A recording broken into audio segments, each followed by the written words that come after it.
Welcome to Our Girl Relationships. We talk about the problems people face in their day to day lives. Let's start with the video. I just turned 21 last week, the best day of my life, you can say, because I had my whole family there to congratulate me and all of my best friends to celebrate my fake first alcohol sip. It was a perfect birthday for the presents I received this time, made me feel more adult. I did not get furry quilt or a set of press-ons or a giant stuffed mermaid. I received a bottle of red, a house with its down payment done, and a car. A car, can you believe it? And not some white Toyota or whatever, but my mother's Mustang model of 89. I have been in awe of my mother's car ever since I got my driver's license. I had a boyfriend who was obsessed with cars, or all types and everything. In that short relationship of ours, the car obsession rubbed off on me. My mother had a beautiful cherry red baby. She named her Cherry. She hardly ever drove it. I, for one, had never seen her drive that car. She always kept it in the garage, covered and all packed. She never let me drive it to even school for a day. I remember begging her to let us take it for a drive in the Cherry, but she always said that Cherry is too pretty to be driven around. She bought it from her part-time modeling job, which ended up becoming her career until she decided that she liked to grow tomatoes and carrots in our backyard more than posing half naked in front of cameras. I always loved that car, and she knew it. I never said out loud that I wanted that car, but I had mentioned quite a few times that I will die to get a car like that. My mom is smart. She defiantly picked on because when I came home this time, she gave me the keys of her car, and my dad gave me the papers of my own house. I love my dad, and a house is a world of help, but nothing compared to that cherry bombshell in the driveway. The first thing I did after my birthday dinner was to take Cherry on a drive. She is as smooth as my mother's skin, even after all these years.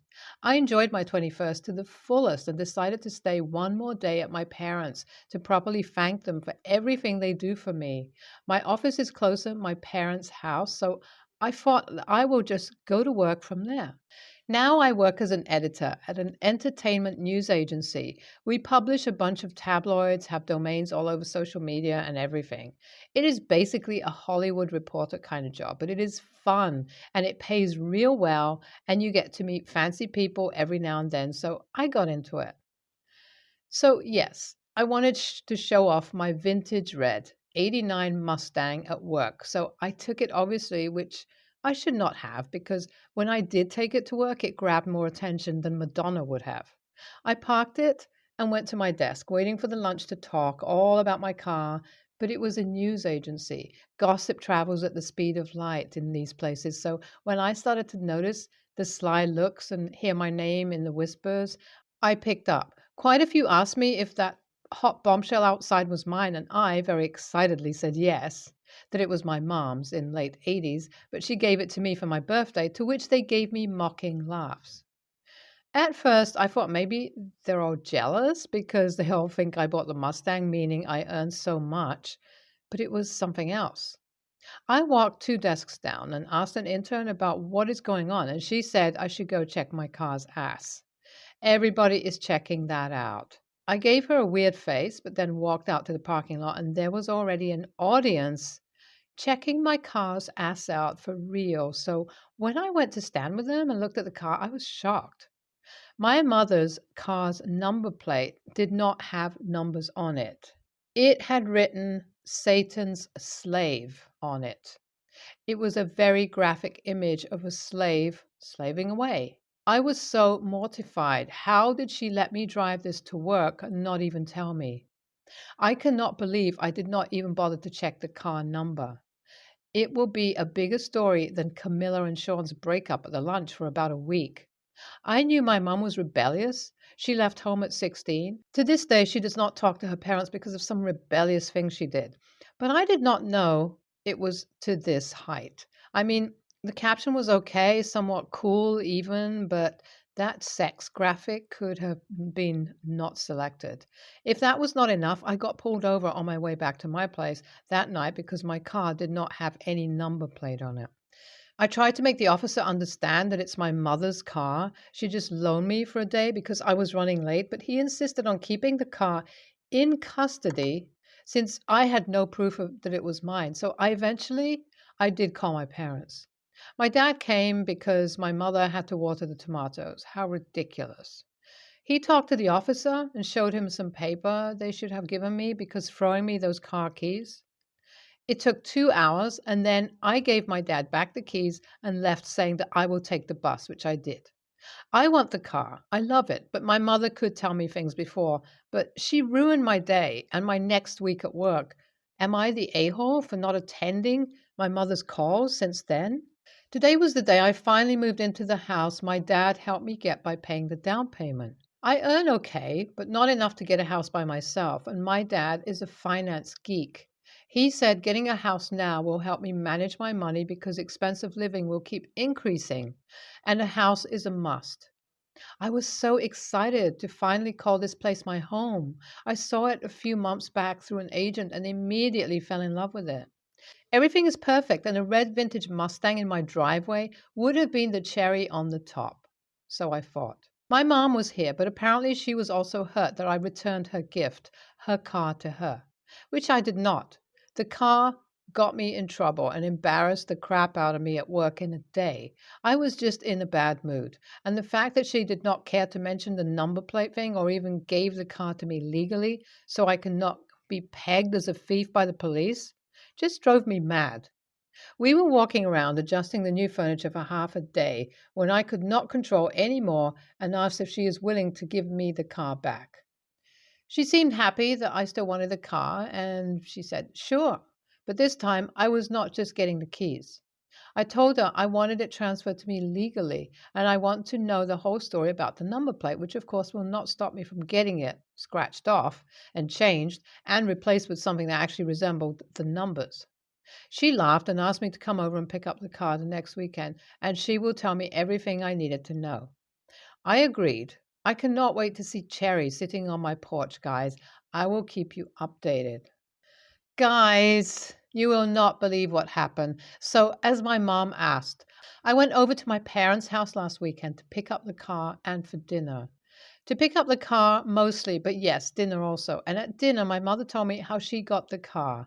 My dad was out of town for the weekend, and she told me not to share it with a single soul, and certainly not my dad.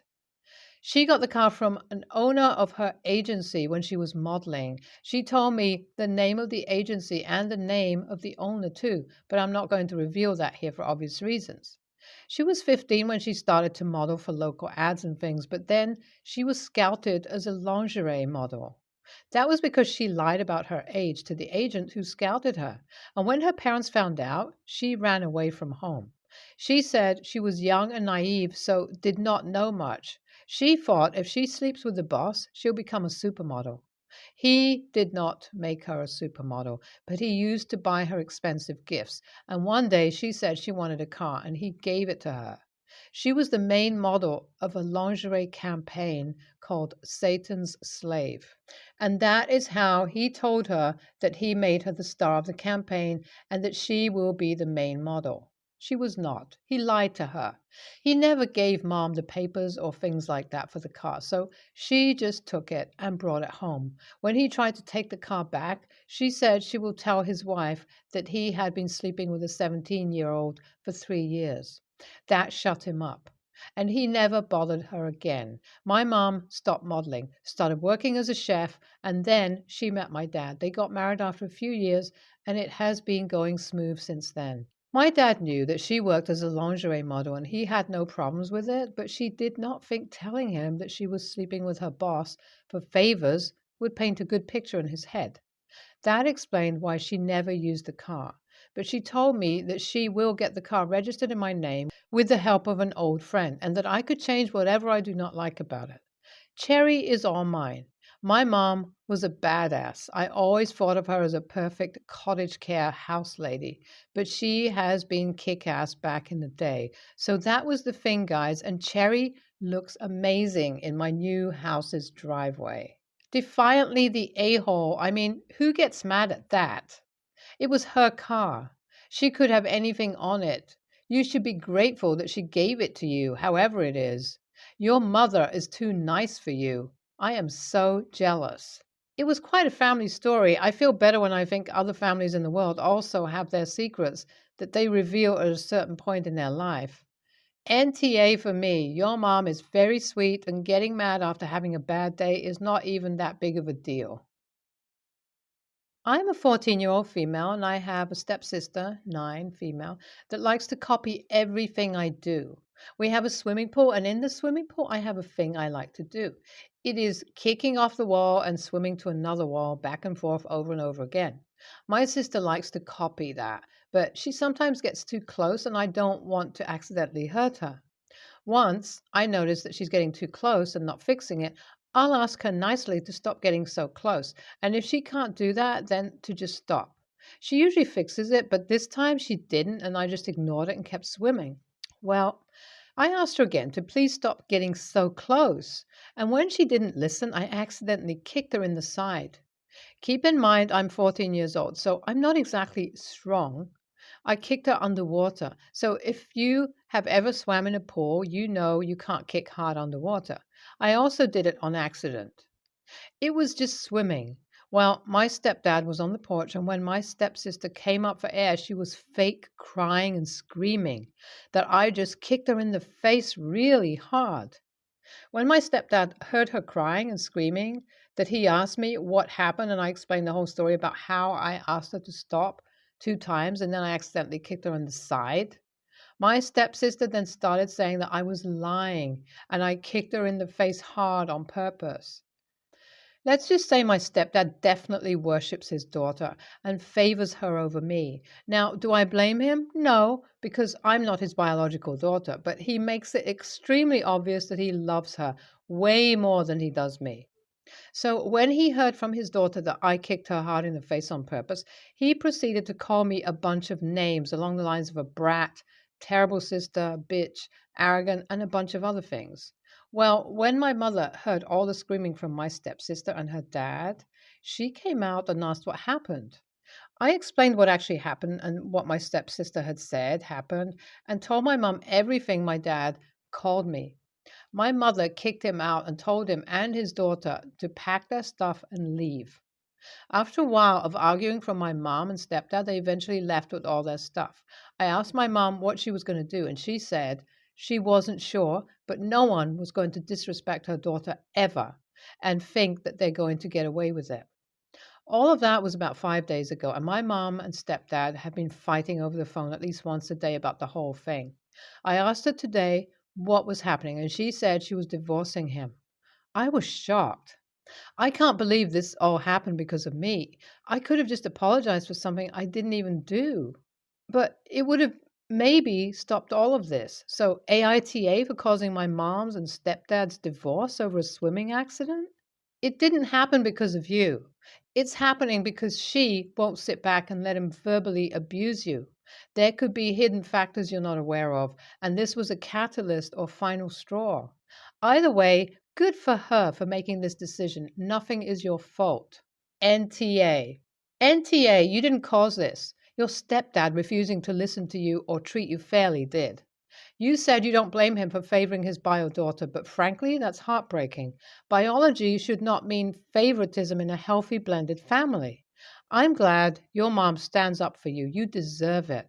Plenty of people love their kids equally, irrespective of biology, and that's what you and your mom deserve.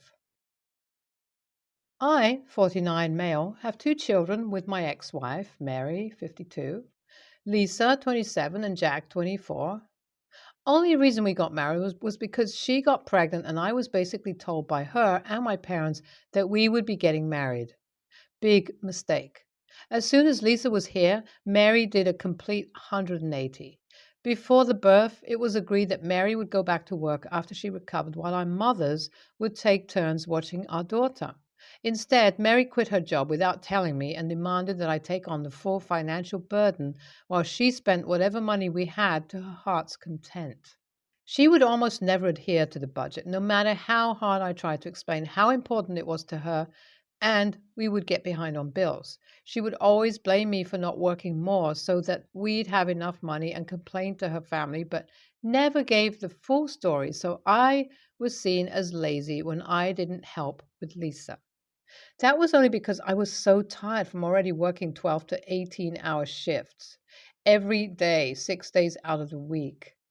Eventually, I had to open up a separate account to put money in just to ensure that there was money for bills because I got tired of having to borrow money from family, which would create a lot of tension if, when, the money was paid back on the original agreed time. Mary would accuse me of hiding money and having a mistress when I refused to give her access to the separate account, which always pissed me off because when would I ever have time? I finally got sick of this and filed for divorce. Mary was angry because she didn't get much alimony and no child support and forced to go back to work. I was over the moon when Jack was finally 18 because that meant I was even more free from their mother. But about a year later, my children just stopped talking to me. I didn't know why and tried reaching out multiple times and even tried to visit, but they never responded. This went on for 4 years, and during that time, my children only communicated once with me, saying, "You know what you did." Eventually, it was revealed that their mom convinced Lisa and Jack that I had been cheating on her for years, and they believed her. Now they know the truth and have reached out to me. Recently, I found out that they're still in regular contact with their mom. And when I asked why, they said, "She's our mom," which just pissed me off because I was their dad, yet they had no problem cutting me off. If I was so disposable to them, then why have a relationship? I cut contact having said my piece, and my children reached out to me through relatives suggesting family therapy. I agreed. However, when they sent me the information to pay for a session, I refused. I told them while I'm willing to put in the emotional labor to fix our relationship, I will not be footing the bill when I'm both the innocent and wrong party in this situation. That, the act of them paying for the session, will be a way to prove to me how sincere they are. So, AITA, your children are adults. If they are the ones who suggested therapy, they don't get to slide you the bill because you agreed. They cut you out due to their mother's lies. So I agree with you that you have zero obligation to pay for fixing a relationship your adult children destroyed by only listening to their mom. NTA, your feelings are valid and you're obviously very hurt by everything that has happened. But I think you have to realize that no one is going to fix this harm for you. So you need to decide if it's worth it to be right and continue hurting.